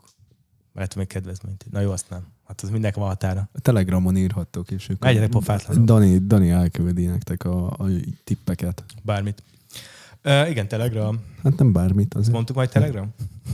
Mi? Mi az a Telegram? Azt mondtuk, hogy ez a macskalimatban? Szerintem nem tudom. Második órával, hogy mondtuk el. Nem tudom, lehet, hogy nem. De hogyha valaki nem tudná, ez a macskalimatban podcast. Igen. Így az 1 óra tájékán. Hát most már jó van. Meg is haladtuk. Ja, hogyha lenne kérdésedek. Viktor, te merre jártál? Fú, én nagyon sok helyen voltam. Nagyon jó a Székelyem egyébként. Majd lehet, hogy lesz egy olyan adás, amikor csak így beszélek. Csak Székelyem. Nekem el tudom adni. Nem hosszú ideig, mert egy után a szóhasználatból kiderül, az nem jön random, de tudom használni. De nem, ez olyan, mint a blackface. Nope. Ez a Székelyface. Ezt nem. De ha egyébként nem szemétségből, vagy nem gúnyból csinálod, akkor szerintem tökre belefér. Nekem a barátom nem sértő meg rajta, hogyha így beszélek, úgyhogy felhatalmazva érezem magam. Hát akkor majd legközelebb, hogyha így eszedbe jut, akkor beszélj csak. Néha át fogok váltani itt. Ja, mondja. Majd az angol interjút székely akcentussal fogom csinálni. Jó, oké, igen, székely akcentussal magyarul, és az angol beszélőnek, aki nem ért magyarul. Úgy. Na, nagyon jó. Szóval én hol voltam? Én sok helyen voltam. Jó, egyet válasszál. Jó, akkor egyet mondok kicsit hosszabban, majd meg a másikról is majd így összefoglalva. Voltál Berlinbe? Még előtte voltam, 2 hétig voltam Spanyolországban először, az volt az első. Szerintem akkor voltatok ti Romániában, Székelyudvarhelyen, környéken. Szóval én Spanyolországban voltam, én Gran Canarián kezdtem, egy 5-6 napot voltam ott, 5-5 azt hiszem. Onnan mentem Barcelonába voltam egy fesztiválon, és akkor ott a Charlie XCX koncertjén voltam. Csádi? Nagyon jó. Charlie XCX. Nagyon, nagyon jó volt. Ami kellemetlenebb volt, az hajnal 3-kor visszasétálni a hotelbe a fesztivál helyszínéről, ami... De Uberre már nem volt pénz? Vagy jobb, biztos fölcseszték az árakat. Micsoda? Az Uber. Nem volt. Tehát, nem volt elérhető. Tehát, hogy így amikor egy ilyen kurva nagy fesztiválról, egy hatalmas nagy tömeg, hajnal 3-kor megy haza, volt villamos, egy ment 20 percenként, egy ilyen mini villamos. Én szerintem voltam ezen a fesztiválon egy... Ez a Primavera Sounds volt. Igen, ott voltam én is egyszer, és mi is azt csináltuk, hogy de van metró is egyébként, és ezt járatják. Nem járt. Tényleg. Aha, nem járt a metró, hanem csak a villamos járt.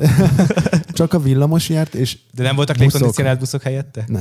Voltak buszok, a buszokra meg kellett venni már előtte nap a jegyet, és hatalmas sor állt előtte, és senkit nem engedtek felszállni. Tehát ez volt az érdekes, hogy a villamosra hatalmas sor volt, 20 percenként ment egy.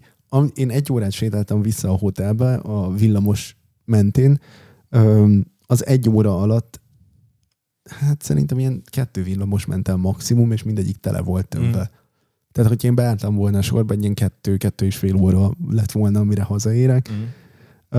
Szóval így inkább visszasétáltam a hotelba, hajnal 3-kor, hullafáradtan. Amúgy nem is ezt csináltuk. Még útközben ettünk egy-két sört, de jó az a kiózanító séta egyébként egy fesztiválról. Nem tudom, tehát hogy én alapból nem ittam annyit. Tehát, hát ez a baj. Egy vagy másfél sört ittam meg.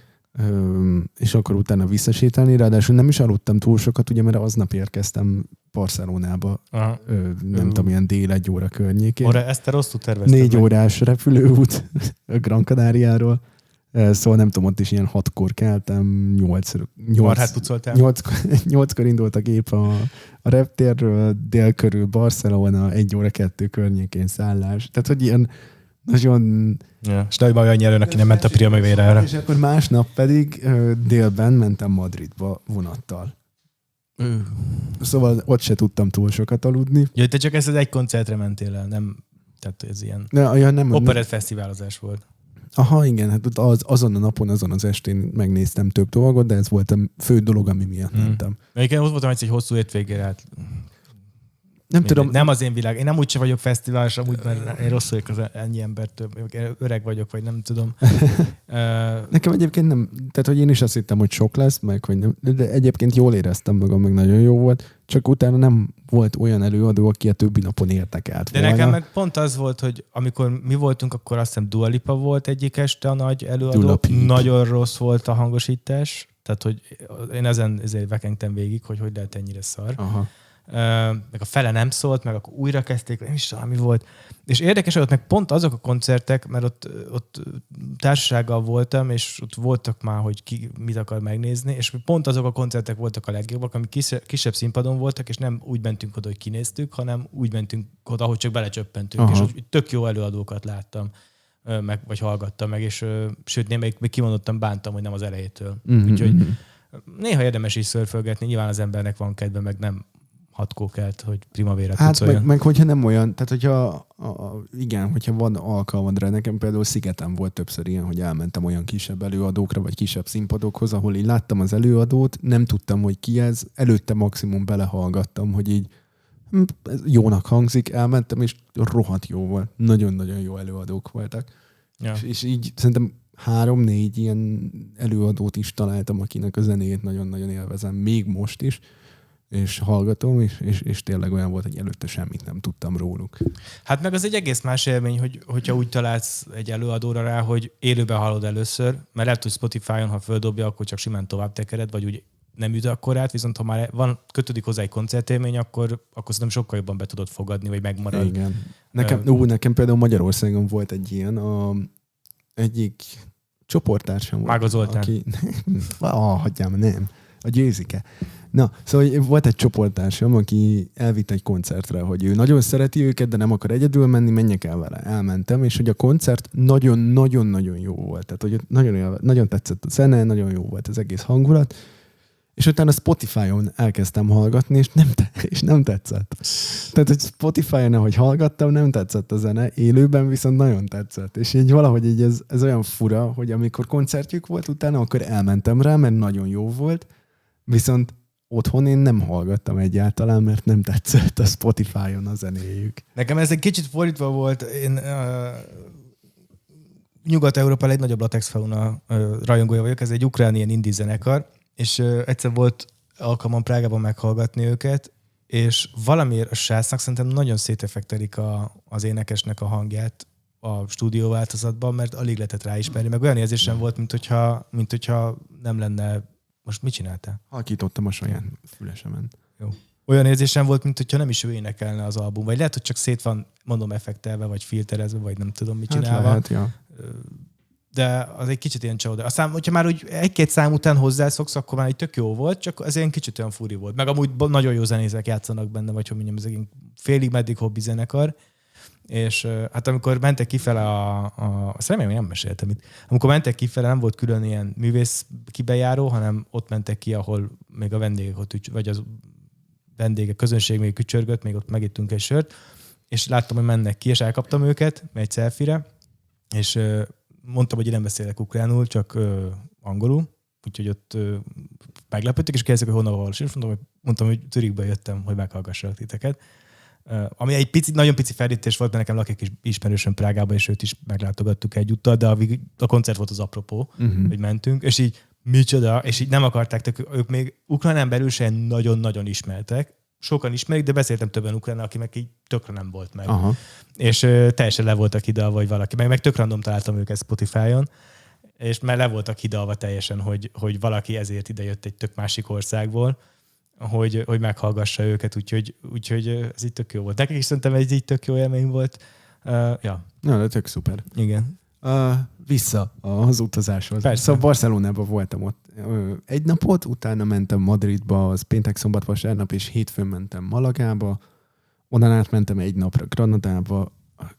Gyönyörű szép. Nem tudom, voltál-e már? Tényleg, az a város egy ilyen tiszta történelem. Már most melyik? Granada. Nem, ott nem voltam. Nagyon szép, tényleg gyönyörű az egész város. Minden ilyen történelmi tulajdonképp az egész városban. Ilyen, ott ugye hát nem akarok hülyeséget mondani, de nálunk lehet. Talán a törökök voltak, nem tudom, valakik ott Arabok. Igen, tehát hogy minden, valami arab nép. Ide be fogjuk vágni a TV2-re, és rá megfelelő. Igen, azt majd keresünk. Nem tudom, nem emlékszem pontosan, de ott, hogy éppen akkor milyen hatalom volt ott. Szerintem ott arabok? Arabok voltak, igen, az biztos, de nem tudom, hogy melyik Empire-nek volt a része az, ami ott volt. Kifosztották és állítólag leszbikusnak nézték a népszerű magyar színésznő törökországi nyaralásán. Az egyhetes államnyaralás végül rémállammá vált.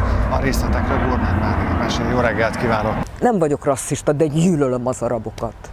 Ja, Istenem. Jaj. Erőteljes kijelentések ezek, Mária. Jó lesz. És kellemes további nyarat kívánunk. Köszönjük szépen. Perzsák? Talán, nem tudom. Volt szőnyeg? Nem. De a perzsák hogy kerültek? Fürdő volt, vagy a fürdő volt, akkor törökök, ha szőnyeg, akkor perzsák. A szőnyeg akkor már rohadtak, de mindegy, voltak fürdők is, meg minden. Tehát tényleg gyönyörű szép volt az egész. De olyan, mint hogyha ilyen múzeumban mászkálnál, vagy úgy él is a város azért? Él is a város, tehát hogy így ott a városban élnek, és ugye mivel ott... Wow. Igen, és a történelmi épületeket tök jó karban tartják, az ilyen nagyon régi házakban élnek az emberek, az épületeknek a nagy részét, az ilyen történelmi épületeknek a nagy részét azt az egyetem tulajdona. De akkor nem, mint az Aquincumnál, hogy ott van 3 oszlop, és mellette meg 10 emeletes házak. Nem, meg van tartva a városnak ez a teljesen ilyen történelmi jellege, meg az a nem tudom, tehát hogy így nem tudom, keres rá. Tényleg nagyon szép. Maga a városnak is ilyen tök jó hangulata van, ezek az arab bazároknak az épületei még megvannak, és ilyen kis zegzugos utcák. Csináljunk majd egy fényképválogatást, egy-két képet, amit te is jónak tartasz, meg amit én is, és majd feltesszük az Instagramra ilyen kis lapozható posztba, és nagyon akkor megnézhetitek, hogy merre jártunk. Akkor ugye a Granadában van az Alhambra, ami egy világörökségi műemlék, egy hatalmas ilyen kastélynegyed, ami a szultánnak, meg a szultánának volt a lakhelye. És akkor ugye miután őket kiűzték onnan, utána ez elhagyatott volt egy ideig, utána a vándor népek költöztek bele, és használták, és lelakták valamennyire. Utána a spanyol királynak építettek ott bent egy ilyen tökre nem odaillő reneszánsz épületet ledózeroltak valami történelmi emlékmű, vagy egy történelmi épületet, és akkor oda felhúztak egy ilyen reneszánsz palotát a közepére. Tehát, hogy ilyen nagyon érdekes volt. Rengeteg templom, meg rengeteg ilyen ugye muszlim vallási szimbólum, jelkép, akármi volt, meg ugye az ajtók is ugye így voltak, és tök érdekes, mert leszették a tetejéről ezeket a muszlim jelképeket, meg nem csak a félholdat, de így a szöveget, az írást, a nem tudom, és oda raktak egy Szűz Máriát, vagy egy Jézust, mert ugye hát így teljesen próbálták eradikálni, kiirtani ezt egy cég az. Most a muszlim hallgatóinknak az egy cég. Szóval így teljesen próbálták így kiűzni az akkori muszlim vallási szimbólumokat, meg magát. De aztán meg a későbbiek során meg tökre, tehát így együtt éltek a vallások a városon belül, külön ilyen negyedeik voltak, és együtt ilyen harmóniában kereskedtek, meg együtt éltek. Tehát volt egy keresztény negyed, volt egy zsidó negyed, volt egy muszlim negyed. És hogy egyébként nagyon érdekes maga a történelme is a városnak, meg az is, ami megmaradt belőle. Így szinte mindent végig látsz, hogy hogyan alakultak ezek a dolgok, és mindenből van egy ilyen kis megmaradt emlék, morzsa, meg maga a város is gyönyörű szép. Nagyon, tehát hogy az, hogyha arra jártok, az mindenképp nézzétek meg, és egy jó tanács, hogyha az Alhambrába el akartok menni, hónapokkal előtte foglalni kell időpontot, hogy hogy a kiállítás rész, vagy idézője a kiállítás, tehát hogy az extrább részeket meg tud nézni, mert fel tudsz menni, és kívülről meg tudod nézni a dolgokat, de például így a szultánának a lakhelyét, meg ilyeneket, amik ugye gyönyörű szépek belülről, azt nem tudod. Szóval azt én sem tudtam megnézni, mert későn szerveztem meg későn jutott eszembe ez az egész. Igen, vannak ezek a viácsol, vagy nem is tudom milyen, meg ilyen különböző turist. Néha egyébként hatalmas lehúzás egyébként, mert néha olyan jegyárak vannak, amik, hogyha élőben vennék meg, akkor... Nyilván ez sem olcsó, viszont... De például csak így eszembe jutott Milánóba, az Uffizi galériába, ott tökre megéri ezt a Skip the Line jegyet megvenni, mert még egy nappal előtte is sokszor van, jó, mondjuk én szezonon kívül voltam, de egy nappal előtte is volt tök értelmes időpontban belépési lehetőség, csak akkor annyi, hogy akkor arra az időpontra kell menni, viszont akkor tényleg nem kell végigállnod a sort. És ugyanannyi volt a jegy, mint hogyha ott vettem volna meg, és eljöttem körülbelül egy ilyen 2 órányi várakozásnyi sor mellett, ahogy mentem be a jegybe. Ja, de itt például nem skip the line, hanem csak meghatározott időpontokba lehet menni, és ezt előre le kell foglalnod, és ugye az emberek, nem tudom, hónapokkal előre már lefoglalják őket. Tehát, hogyha ott vagy, akkor lehetetlen az, hogy te spontán bejutsz. Megpróbálhatod, mert vannak egyébként, olvastam online, meg Redditen, hogy ha hotelben szállsz meg, akkor hogyha a hotelrecepción megkérdezed, akkor nekik lehet, hogy van kontaktjuk, aki be tud szervezni. Tehát, hogy ilyen fő alatt, nem tudom, 50 eurót odaadsz valakinek, és akkor be tud vinni, vagy tud adni neked egy időpontot, vagy egyet, de alapvetően nem. És ez így... Hát ez a része az, amit sajnálok, hogy nem tudtam megnézni, viszont nem tudom, egy ilyen egynapos villámlátogatás last minute döntéssel szerintem kihoztam belőle a maximumot, és tényleg nagyon-nagyon megérted. Szóval, hogy ott vagy te is, akkor menj és nézd meg, mert gyönyörű város. Jó. Amit felsoroltál azok közül, az egy, ahol mi nem voltam. Úgyhogy. De Madrid is egyébként jó, sokaknak, hogyha így, igen. És még utána visszamentem ugye Malagába. És még ott voltam 2 vagy 3 napot. Az is lazul. Nagyon szép város egyébként az is, meg utána lementem délre, ugye a strand, ilyen fürdővárosokba, ott végig ugye ilyen kisebb, ilyen, tehát tényleg ilyen üdülővárosok vannak. Az se lehet megint fasságot, ez a Costa del Sol? Talán. Aha. Mindegy. Mindjárt rákeresek. Igen. Ja, beszéljek? Igen, az. A Costa del Sol. Na, jó van. Csak nem vagyok a hülye. Ja, és akkor így Guadalmarba voltam, Torremolinos, meg a 2 között, így, ahol éppen. Tényleg, nagyon szuper volt. Én a felsoroltak közül Madridot akartam csak ajánlani, mert sokaknak így Barcelona ugye az elsődleges, ami eszébe jut, ami egyébként olyan szempontból egy tök jó fekvési város, hogy van strand is és város, tehát nagyváros is, de a tengerparton van, és emiatt így tényleg tök jó, de nagyon túl van zsúfolva a turistákkal nem is szeretik, már a turistákból elegük van ott nekik teljesen, mert az ott lakóknak már nem jut lakás, mert minden Airbnb-zve van. Most talán csinálnak valami limitet, vagy nem tudom, de ehhez képest meg Madrid, jó, persze az is vagy sokat turistás, azt akartam mondani, csak nem mindegy. És ugye meg tök jó hely. Tehát, hogy tök jó ott is az éjszakai élet is, meg kulturálisan is baromi sok minden van, mit látni. És nekem még azt kell, hogy mondjuk Barcelonában baromi sokat voltam, de Madridban csak egyszer, de hogy Madrid meg még szerintem jobban is tetszett. Nekem sokkal jobban tetszett Madrid. Tehát, hogy én voltam Barcelonában egy hónapot egyetem alatt, gyakorlaton. Nagyon tetszett, viszont nekem most Madrid sokkal jobban tetszett. Sokkal kellemesebb a hangulata, nem azon parázol mindig, hogy mikor fognak kirabolni, vagy kizsebelni, vagy mit tűnik el így napközben, mit tudom én, 2 metró között. Nincs ez az érzésed, hogy gyűlölik, hogy ott vagy turistaként, hanem tényleg ilyen kellemes, laza, el tudsz menni, sétálni, tök kikapcsol az agyad, és tényleg nem azon parázol, hogy most akkor szorítanom kell a táskát, hová raktam ezt, hová raktam azt, megvan-e ez, megvan-e az. Nekem ez például nem volt szimpatikus nagyon Barcelonában, most, ahogy visszamentem, hogy azért így, mivel ugye még utána is sokat utaztam, hogyha valami eltűnik, az nem egy kellemes dolog, mert az összes jegyem a telefonomon van, az igazolványaimat, hogyha ellopják, akkor azt nem tudom pótolni annyira egyszerűen. Szóval igen. Ja. De mondjuk ilyen sztorikat lehet sok helyről. Én hallottam a Milánóból is, hogy valakinek... A Milánó is hasonló, nagyon igen. Tehát ott is most már ez a zsebtolvajok nagyon-nagyon elterjedtek. Barcelonában egyébként most már kezelik a problémát, tehát rengeteg civil ruhás rendőr, meg rengeteg rendes rendőr is, a metrókon is, meg a turistapontokon ott van, és hogyha tetten érnek valakit, akkor tényleg megállítják, letartóztatják, nem tudom. Tehát, hogy ott most már tényleg figyelnek erre. Aha. Bocsánat, szerintem az előbb rosszat mondtam, azt mondtam, hogy Milánóban az Uffizi galéria, de én nyilván Firenzére gondoltam. Nem tudom, melyiket. Szerintem Milánót mondtam, de Firenzében van az Uffizi galéria. Mindegy, ugyanaz. Megtelne a postafiók mérges firenzeiekkel. Tök mindegy, hogy mi van oda ráírva. Ja, mindegy.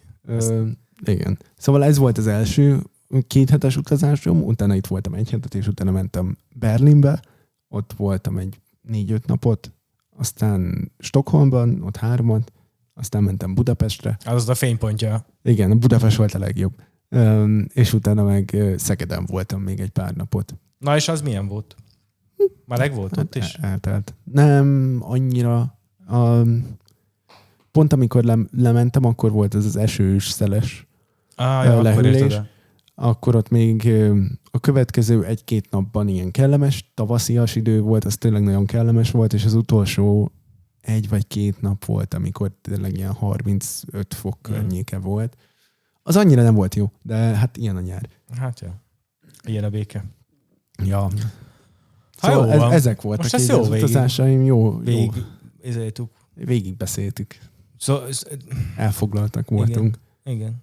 Nagyon sok mindent itt felírtunk ezzel kapcsolatban, most nem fogjuk ide jutni. Mert... Nem, majd a következő részben lehet, hogy akkor ezt folytatjuk, mert én itt összeszedtem egy pár ilyen pontot, amit meg tudunk beszélni utazásokkal kapcsolatban, és akkor, hogyha érdekel titeket, akkor ki tudjuk ezt is vesézni, igen, hogy hogyan szeretünk utazni, hogyan tervezzük meg az utazásokat, mi az, amit szeretünk, mi az, amit nem szeretünk ezzel kapcsolatban, hogyan szeretünk utazni, egy helyre megyünk, több helyre megyünk, hány órával korábban érünk a reptérre. Útleleg, vagy repülő, vagy vonat. Vonattal megyünk el, hogyha megszállunk, akkor hol szállunk meg, mi alapján választjuk ki ezeket, mit szeretünk, mit nem szeretünk ezzel kapcsolatban.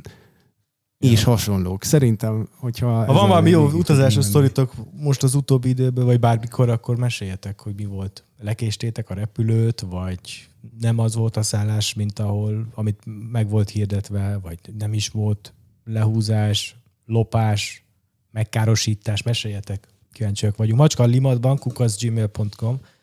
Elmondtam 20-szorra is. Vagy a Telegram csatornán. Hát ott meg főleg. Úgyhogy aki nem jön Telegramra, az... Bzi.